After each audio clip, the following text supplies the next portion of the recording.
गुड़ एक पारंपरिक भावरे तैयारी गुड़ अटे जहाँकि आखु रस किंबा खजुरी रसरु तैयारी होइथाए।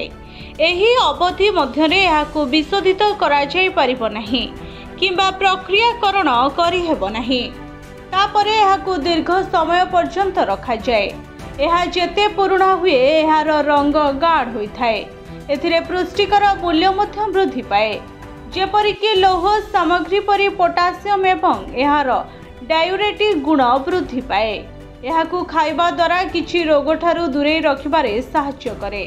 तेबे चलंतु जानिबा एही गुड़ खाइबा द्वारा कोन लाभ होइथाए।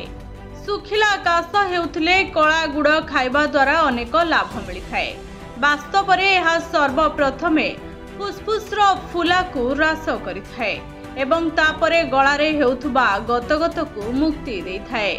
एहा व्यतीत यह एक प्रकार उष्मता सृष्टि करे, जहा द्वारा बारंबार हेउथुबा सुखिला काशरु आपण आराम पाई परिबे।